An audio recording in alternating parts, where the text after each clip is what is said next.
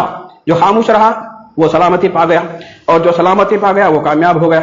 تو گویا زبان کا محتاط استعمال، زبان کا صحیح استعمال، یہ بڑا اہم اصول اللہ تعالیٰ نے خطبہ نکاح کی رعایتوں میں ہمیں دیا ہے. اس کے نتیجے میں اللہ نے کہا کہ یصلح لکم اعمالکم. اگر تمہاری زندگی کے اندر زبان کا صحیح استعمال ہوگا تو تمہارے اللہ تعالیٰ جو ہے اعمال درست کر دے گا، تمہارا جو عمل ہے اس کو ٹھیک ٹھاک کر دے گا. وَيَغْفِرْ لَكُمْ ذُنُوبَكُمْ.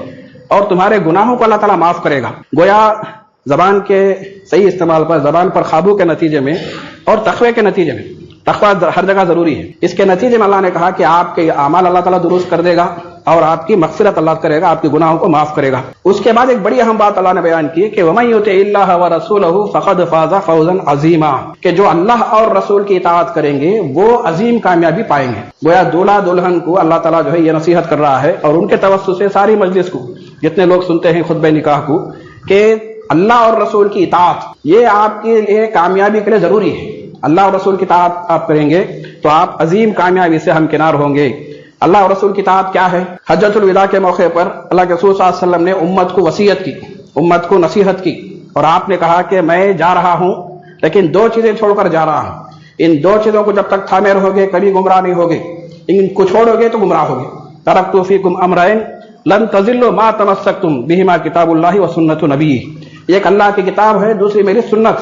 یہی اللہ کی اطاعت اور رسول کی اطاعت ہے. قرآن کی اطاعت، حدیث کی اطاعت، قرآن و سنت کی پیروی، قرآن و سنت کے نقش قدم پر چلنا، یہ گویا زندگی کے لیے ایک روشنی ہے. تو دولہا دلہن کو ان آیتوں کے اندر آپ دیکھیے کہ تقوی کی تلقین، رشتہ داروں کے حقوق کی تلقین، زبان کے صحیح استعمال کی تلقین، اور پھر اسی طرح کہا گیا ہے کہ آپ کو مرتے دم تک اسلام پر قائم رہنا ہے اور ساتھ ہی ساتھ اللہ اور رسول کی اطاعت کرنا ہے. یہ اصول اگر ہماری زندگیوں میں آ جائیں تو آپ دیکھیں گے کہ خوشگوار زندگی ہماری ہوگی. اللہ نے کہا کہ وَإِنْ آيَاتِهِ أَنْ خَلَقَ لَكُم مِّنْ أَنفُسِكُمْ أَزْوَاجًا. یہ جو میاں بیوی کا جو رشتہ ہے اس کے بارے میں اللہ نے کہا کہ یہ اس کی نشانیوں میں سے نشانی ہے. وَمِنْ آيَاتِهِ أَنْ خَلَقَ لَكُم مِّنْ أَنفُسِكُمْ أَزْوَاجًا. اس کی نشانیوں میں سے ایک نشانی ہے کہ اس نے تمہارے لیے تمہارے ہی جنس میں سے ایک جوڑا بنایا ہے. اور پھر کہا کہ لِتَسْكُنُوا إِلَيْهَا. اس کا مقصد کیا ہے؟ تاکہ تم ان سے سکون حاصل کرو. گویا میاں بیوی ان دونوں کے وجود کا سب سے بڑا مقصد کیا ہے؟ ایک دوسرے کی تسکین کا سامان ہونا. اور یہ خود اللہ تعالیٰ نے انسانوں کے اندر اس کو ودیعت کیا ہے، ایک جذبہ اللہ نے رکھا ہے، اور یہ جذبہ جو ہے ان دونوں کو قریب کرتا ہے. اور کہا گیا کہ واحد ذریعہ ہے، حلال ذریعہ نکاح ہے. اس کے علاوہ جو ذریعے ہیں وہ سب جو ہے ناجائز ذریعے ہیں. تو گویا نکاح کے رشتے کو اتنا تقدس اللہ نے عطا کیا، نبی کریم صلی اللہ علیہ وسلم نے عطا کیا کہ اس کے ذریعے آپ عبادت کا جو ہے فریضہ انجام دیتے ہیں. نکاح کے ذریعے آپ اپنی ضرورت کی تکمیل کرتے ہیں تو اللہ کے رسول صلی اللہ علیہ وسلم نے کہا کہ اس میں بھی آپ کو اجر دیا جائے گا. تو گویا لتسکنوا الیہا، انسان جو سکون چاہتا ہے، کہا گیا کہ اپنے بیوی کے ذریعے وہ سکون حاصل کرے، بیوی شوہر سے سکون حاصل کرے. لتسکنوا الیہا. اور پھر اللہ نے اپنا احسان یاد دلایا کہ وجعل بینکم مودۃ ورحمہ. اللہ تعالیٰ نے میاں بیوی کے اندر مودت اور رحمت ڈال دی ہے. ایک ہوتی ہے محبت، یہ انیشل سٹیج. محبت جب گہری ہو جائے اسے مودت کہا جاتا ہے. اور مودت کے اندر جب ایک عروج ہوتا ہے، اس کے اندر جو ہے انہانسمنٹ ہوتا ہے، تو وہ رحمت بن جاتی ہے. رحمت جو ہے اس کے لیے یعنی اعلیٰ درجہ ہے، محبت کا اعلیٰ درجہ جو ہے رحمت ہے. اللہ تعالیٰ رحمان ہے تو گویا اس کی محبت کا سب سے اونچا مقام.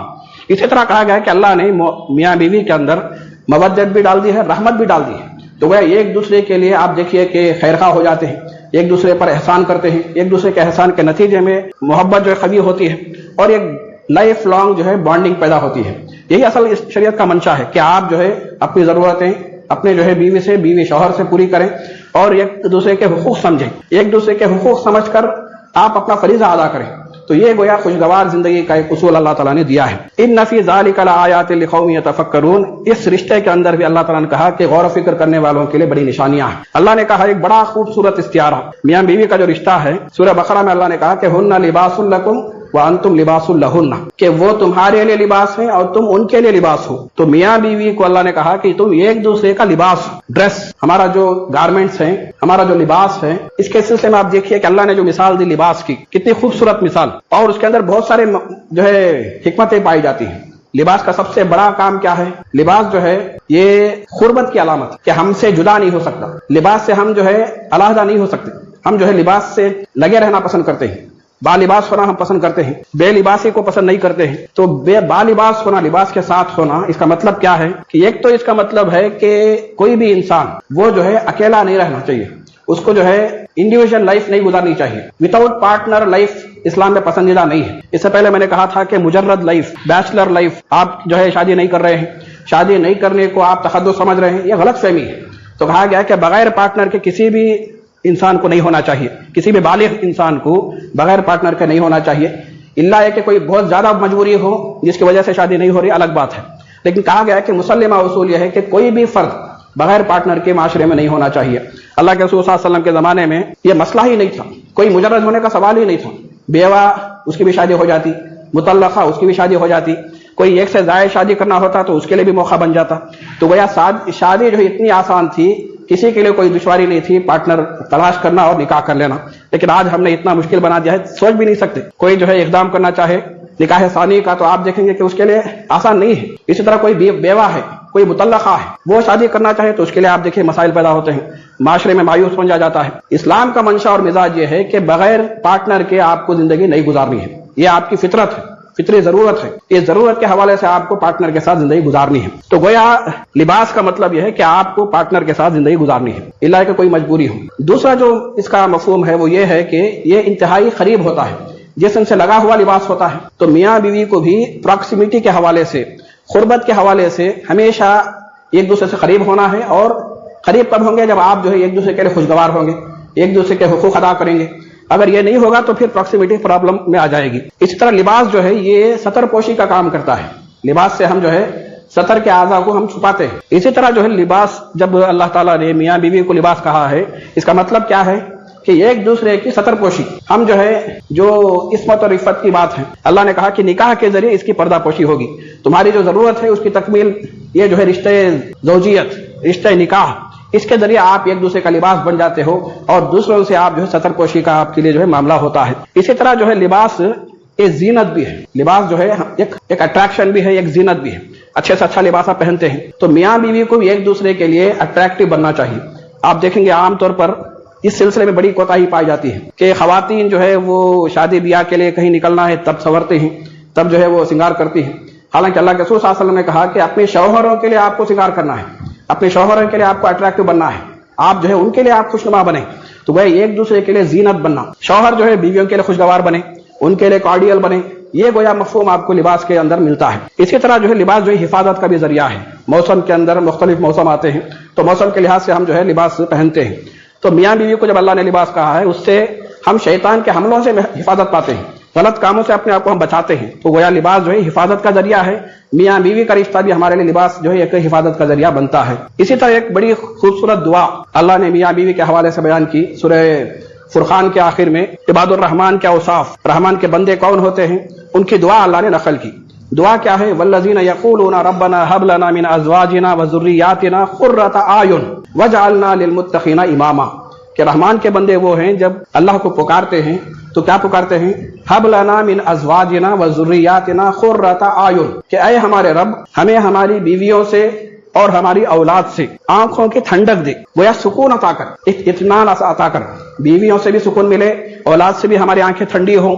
تو گویا یہ خوشگواری کی دعا اللہ تعالیٰ نے ہمیں سکھائی ہے کہ آپ دعا کرتے رہیں کہ ہماری زندگی جو فیملی لائف ہے، ہماری جو میریڈ لائف ہے، یہ خوشگوار بن جائے، بیویاں ہمارے لیے آنکھوں کی ٹھنڈک بن جائیں، شوہر بیویوں کے لیے آنکھوں کی ٹھنڈک بن جائیں، اولاد ہمارے لیے آنکھوں کی ٹھنڈک بن جائے، والدین اولاد کے لیے آنکھوں کی ٹھنڈک بن جائیں۔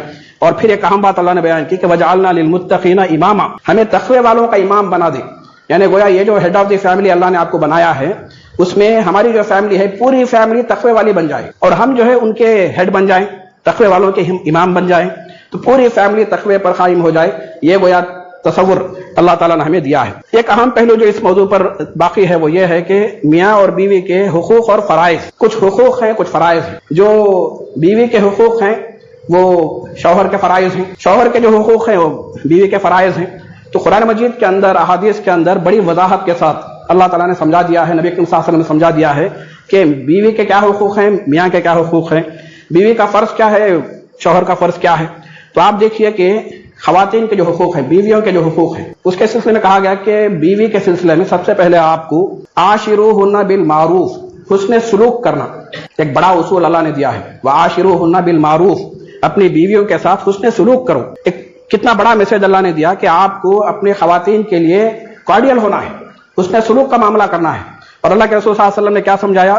خیرکم خیرکم لأہلہ وانا خیرکم لأہلی، کہ تم میں بہترین شخص وہ ہیں، بہترین لوگ وہ ہیں جو اپنی بیویوں کے لیے بہتر ہے، اور میں جو ہے تم میں سب سے بہتر ہوں اپنی بیویوں کے لیے۔ تو گویا بیویوں کے لیے بہتر ہونا، خواتین کے لیے اپنی بیویوں کے لیے اچھے ہونا، یعنی خواتین اگر اہلیہ جو ہے، بیوی جو ہے اگر شوہر کی تصدیق کرے اور ان سے راضی ہو تو گویا یہ بہترین ہونے کی علامت۔ آپ باہر بہترین ہو، گھر میں آپ جو ہے کارڈیل نہ ہو، اپنی بیوی کے لیے اچھے نہ ہوں، تو یہ اچھے ہونے کی علامت نہیں ہے۔ گھر میں گھر کے محاذ پر ہم جو ہے خواتین کے لیے اپنی بیویوں کے لیے اچھے ہوں، یہ گویا جو ہے میسج ہمیں اور آپ کو سب سے پہلے دیا گیا ہے۔ اسی طرح دیکھیے کہ بیوی کی عزت اور ان کا احترام کرنا یہ ان کا حق ہے۔ انسان ہے، اشرف المخلوقات ہیں، آپ کو یقیناً سپیریٹی حاصل ہے، یقیناً ایک مرتبہ آپ اللہ تعالیٰ نے ایک فضیلت آپ کو دی ہے، لیکن اس کا یہ مطلب نہیں کہ آپ اپنی بیوی کو ڈیگریڈ کریں گے، اپنی بیوی کو آپ جو ہے کمتر سمجھیں گے۔ بیوی بھی جو ہے اس کا بڑا مقام ہے، ایک دوسرے کا لباس کہا گیا ہے، کسی کو کمتر نہیں کہا گیا ہے، دونوں کی ذمہ داریاں ہیں، دونوں کی جو ہے ذمہ داریاں ہیں، دونوں کے حقوق ہیں۔ تو گویا بیوی کی عزت کرنا، احترام کرنا، اور ساتھ ہی ساتھ اس سے محبت کرنا، یہ گویا جو ہے مودت اور محبت جو اللہ تعالیٰ نے پیدا کی ہے، اس کے سلسلے میں ہم سب کو اپنا جائزہ لے کر دیکھنا ہے، کیسے ہم کارڈیل ہیں، کیسے ہم اپنے اس رشتے ازدواج کو قوی بنا سکتے ہیں، اس کو بہتر بنا سکتے ہیں۔ اور زیادہ تر جو مسئلے ہوتے ہیں وہ مزاج کے مسئلے ہوتے ہیں، ایگو کے ایشوز ہوتے ہیں، اور زبان کا غلط استعمال ہوتا ہے۔ ان سب کے سلسلے میں ہمیں اور آپ کو احتیاط کرنا چاہیے، یہی تقوی کی اصل اسپرٹ ہے کہ آپ احتیاط کی زندگی گزاریں۔ اسی طرح خواتین کے بیویوں کے سلسلے میں اللہ نے کہا کہ ان کا مہر ادا کرنا یہ آپ کی جو ہے ذمہ داری ہے، اس کا حق ہے۔ مہر جو ہے آپ پینڈنگ رکھ کر اور اس کو معاف کرانے کے ارادے سے نہ رہیں، یہ آپ کی ذمہ داری ہے، ان کا حق ہے، مہر آپ کو دینا ہے۔ اسی طرح جو ہے سکنا ہے، قیام کی سہولت، رہائش کی سہولت فراہم کرنا، اور رہائش کی سہولت کے اندر پرائیویسی کا پورا اہتمام۔ اگر آپ ان کو پرائیویسی کے سلسلے میں ڈسٹرب کر رہے ہیں، ایسے ماحول میں آپ ان کو آباد کر رہے ہیں جہاں پر وہ کمفرٹیبل نہیں ہے، تو یہ آپ کی ذمہ داری ہے کہ آپ ان کو اچھی پرائیویسی کے ساتھ مناسب رہائش آپ فراہم کریں۔ اسی طرح جو ہے نان نفقہ کی ذمہ داری، کھانے پینے کی ذمہ داری، اللہ کے رسول صلی اللہ علیہ وسلم نے کہا کہ جو آپ اچھا پہنتے ہیں وہ آپ اسی طرح اچھا ان کو پہنائیں، جس طرح آپ اچھا کھانا پسند کرتے ہیں اسی طرح ان کو بھی اچھا کھانا کھلائیں۔ تو گویا یہ اصول ہے کہ ہم اپنے گھر والوں کے سلسلے میں خیر خواہی کا مظاہرہ کریں۔ اللہ کے رسول صلی اللہ علیہ وسلم نے کہا کہ جو دینار اور درہم آپ لوگوں پر خرچ کرتے ہیں ان میں سب سے افضل دینار وہ ہے جو آپ اپنے گھر والوں پر خرچ کرتے ہیں۔ بڑی فضیلت کا جو انفاق ہے جو ہم خرچ کرتے ہیں، محنت کرتے ہیں، معاشی جد و جہد، یہ گھر کے سلسلے میں یہ بڑا باعث اجر ہے، اس پر اللہ تعالیٰ آپ کو اجر و ثواب دے گا۔ تو گویا بیوی کے سلسلے میں یہ باتیں میں نے آپ کے سامنے رکھی ہیں کہ اس کا احترام کیا جائے، اس سے محبت کی جائے، اس کے ساتھ خیر خواہی کی جائے، اس کے رشتہ داروں کے ساتھ خیر خواہی کی جائے، اور ساتھ ہی ساتھ ان کی اصلاح کی بھی فکر ہو۔ اللہ نے کہا کہ یا ایھا الذین آمنوا قوا انفسکم واہلیکم نارا، اے لوگوں جو ایمان لائے ہو، بچاؤ اپنے آپ کو اور اپنے گھر والوں کو جہنم کی آگ سے۔ ہم سیلفش نہیں ہو سکتے کہ خود اپنے ہم جو ہے ٹھیک ہو جائیں کافی ہے، نہیں، گھر والوں کی بھی فکر ہمیں کرنی ہے، گھر والے بھی ہمارے ساتھ جنت کو جائیں، اس طرح کا ماحول ہمیں بنانا چاہیے۔ وَأْمُرْ أَهْلَكَ بِالصَّلَاةِ وَاصْطَبِرْ عَلَيْهَا، اللہ نے کہا کہ اپنے گھر والوں کو نماز کا حکم دو اور خود بھی پابند رہو۔ گویا اپنے گھر والوں کی فکر اور ان کی دینی تربیت کی فکر یہ ہم سب کو جو ہے کوشش کرنی چاہیے تاکہ ہمارا گھر جو ہے وہ تقوی کا گھر بن جائے، تقوی کی فیملی بن جائے اور ہم جنت کے حقدار بن جائیں۔ تو یہ گویا جو ہے مرد کی ذمہ داریاں ہیں اور بیوی کی جو ہے ان کے حقوق ہیں۔ اسی طرح جو ہے شوہر کے بھی حقوق ہیں جو بیوی پر ذمہ داری ہے۔ ایک مزید جو بات رہ گئی وہ یہ ہے کہ اگر ایک سے زائد بیویاں ہوں تو اس وقت کیا کیا جائے، تو اس کے لیے ایک ایڈیشنل کلاز ہے کہ شوہر جو ہے اگر اس کے ایک سے زائد بیویاں ہیں تو ان کے درمیان عدل کرے، انصاف کرے، کسی کے سلسلے میں ناانصافی نہ کرے، حق تلفی نہ کرے۔ عدل کا جو ہے آپ کو وہاں پر کنڈیشن لگایا گیا ہے۔ البتہ آپ کے جو ہے جذباتی جو ہے میلانات ہیں، کوئی زیادہ اگر آپ کو پسند ہے، کوئی جو ہے کم پسند ہے، تو اس پر کوئی مواخذہ آپ کا نہیں ہوگا۔ یہ انکلینیشن کے سلسلے میں آپ جو ہے مواخذہ آپ کا نہیں ہوگا، لیکن عدل کے سلسلے میں، حقوق کے سلسلے میں آپ کوئی کوتاہی نہیں کر سکتے۔ تو بیویوں کے فرائض کیا ہیں، شوہر کے حقوق کیا ہیں؟ اس میں سب سے پہلی بات تو یہ ہے کہ شوہر کا احترام کیا جائے، اس کی عزت کی جائے۔ اللہ کے رسول صلی اللہ علیہ وسلم نے کہا کہ اگر دنیا میں کسی کو، انسان کو، کسی اللہ کے علاوہ کسی کے سامنے سجدہ کرنے کی اجازت ہوتی تو میں بیویوں کو حکم دیتا کہ وہ اپنے شوہروں کے سامنے سجدہ کریں۔ تو گویا احترام کا ایک سبق اللہ کے رسول صلی اللہ علیہ وسلم نے دیا کہ شوہروں کو سجدہ کریں، اس کی اگر اجازت ہوتی تو میں اس کا حکم دیتا۔ تو گویا خواتین کی بڑی ذمہ داری ہے کہ وہ اپنے شوہروں کا احترام کریں، ان کو عزت دیں، اسی طرح جو ہے ان سے محبت کریں. محبت جو ہے یہ فطری ہے، جیسے میں نے کہا کہ یہ رشتہ ہی محبت کا رشتہ ہے، تو محبت کرنا چاہیے. اللہ کے رسول صلی اللہ علیہ وسلم نے کہا کہ تزودوا الودود الودود فإنی مکاثر بکم الامم، کہ تم جو ہے بہت زیادہ محبت کرنے والی اور بہت زیادہ بچے جننے والی سے جو ہے شادی کرو، نکاح کرو. کیوں؟ اللہ کے رسول صلی اللہ علیہ وسلم نے کہا کہ میں قیامت کے دن امتوں پر میں فخر کروں گا، اپنی امت پر میں فخر کروں گا، امت کی کثرت پر میں فخر کروں گا. تو گویا محبت کرنے والی بیویوں کا ذکر اللہ کے رسول صلی اللہ علیہ وسلم نے کیا. تو میاں بیوی دونوں ایک دوسرے کے لیے محبت کا سرچشمہ بنے، اس کی تلقین ہمیں ملتی ہے. بیویوں کی ایک اہم ذمہ داری یہ ہے کہ وہ اپنے شوہروں کی اطاعت کریں، اس کو جو ہے خوش رکھیں اور ان کی خدمت کریں. اللہ کے رسول صلی اللہ علیہ وسلم نے ایک بڑی عمدہ بات بیان فرمائی کہ جو شوہر یعنی وہ عورت جس سے اس کا شوہر خوش ہو، وہ عورت جنت میں جس دروازے سے چاہے داخل ہو سکتی ہے. یعنی آپ ایک خاتون ہے، اس سے اس کا شوہر خوش ہے، یہ خود اس کے سرٹیفکیٹ ہے جنت میں جانے کے لیے. تو وہ آپ سمجھ سکتے ہیں کہ شوہر کو خوش رکھنا، اس کی خدمت کرنا، اس کی اطاعت کرنا کتنا جو ہے اہمیت کے حامل ہے. اس لیے کہ یہ کارڈیل ریلیشن شپ کے لیے بڑا امپورٹنٹ ایسپیکٹ ہے. اگر نافرمانی ہوگی، ناشکری ہوگی، اطاعت نہیں ہوگی تو مسائل پیدا ہوں گے، رشتہ جو ہے خراب ہوگا، تعلقات خراب ہوں گے اور معاملہ جو ہے وہ طلاق اور خلا تک بھی جو ہے جا سکتا ہے. تو کہا گیا ہے کہ ایک دوسرے کے حقوق سمجھو اور ایک دوسرے کے حقوق ادا کرو. اس کی بھی ذمہ داریاں ہیں، مرد کی بھی ذمہ داریاں ہیں، اس کے بھی حقوق ہیں، اس کی بھی حقوق ہیں. تو گویا کہا گیا ہے کہ آپ اپنے شوہر کی اطاعت کریں، اس کا احترام کریں، اس کی خدمت کریں اور اس سے محبت کریں. اور ساتھ ہی ساتھ اللہ کے رسول صلی اللہ علیہ وسلم نے بات بیان فرمائی کہ شوہر کی اجازت کے بغیر وہ نفلی روزے بھی نہیں رکھ سکتے، اس لیے کہ شوہر کی جو ضرورت ہے اس کی ضرورت کبھی بھی پیش آ سکتی ہے، دن کے وقت میں بھی پیش آ سکتی ہے، رات کو بھی پیش آ سکتی ہے. تو کہا گیا کہ یہ پروویژن ہونا چاہیے کہ آپ اپنے شوہر کے لیے اویلیبل ہوں، اس کی اجازت کے بغیر آپ نفلی روزے نہیں رکھ سکتے. یہ تلقین اللہ کے رسول صلی اللہ علیہ وسلم نے خواتین کو کی ہے. تو گویا بہت سارے اس طرح کی تعلیمات ہمیں ملتی ہیں جس میں اللہ کے رسول صلی اللہ علیہ وسلم نے میاں کے بیوی کے دونوں کے حقوق متعین کر دیے ہیں، دونوں کے فرائض بیان کر دیے ہیں. اگر ان کا اہتمام ہو اور ہم دیکھیں کہ تقوی کا جو ہے لحاظ رکھا جائے، زبان پر قابو ہم جو ہے رکھیں اور اسی طرح جو ہے رشتہ داروں کے حقوق ہم ادا کریں، مرتے دم تک ہم اس رشتے ازدواج کو خوشگوار انداز میں قائم رکھنے کی ہم کوشش کریں اور پھر اسی طرح اللہ اور رسول کی اطاعت کرتے ہوئے ہم اس رشتے کو قائم رکھیں گے تو انشاءاللہ ہماری زندگی وہ خوشگوار زندگی ہوگی، ہمارا جو گھرانہ ہوگا وہ خوشگوار گھرانہ ہوگا. ایک اسلامی فیملی، ایک خوشگوار خاندان، اس کا نمونہ ہم پیش کر سکتے ہیں. اسلام کی خوبیوں میں سے یہ خوبی ہے کہ یہ جو عمدہ تعلیمات ہیں یہ کسی اور جگہ آپ کو نہیں ملتی. اسلامک فیملی سسٹم جو اللہ نے وضاحت کے ساتھ بیان کیا ہے، یہ دوسرے مذاہب میں آپ کو اس طرح جو ہے ڈیٹیلڈ انداز میں اور اتنا انٹریکیٹ اور بڑے تفصیلات کے ساتھ رہنمائی آپ کو دوسری جگہ نہیں ملتی ہے. تو اسلام کی خوبی میں سے خوبی ہے کہ اس نے اس طرح کا فیملی سسٹم ہمیں اور آپ کو دیا ہے. تو اللہ تعالیٰ سے میں دعا کرتا ہوں اللہ تعالیٰ ہمیں رشتے ازدواج کو خوشگوار بنانے کے سلسلے میں جو رہنمائی اللہ نے کی ہے اس کو سمجھ کر اپنی زندگیوں کو خوشگوار بنانے کے اللہ توفیق عنایت فرمائے. بارک اللہ لنا ولکم فی القرآن العظیم ونفعنا وإیاکم بالآیات والذکر الحکیم. انہ تعالی جواد کریم ملک قدیم بر رؤوف الرحیم ورب حلیم.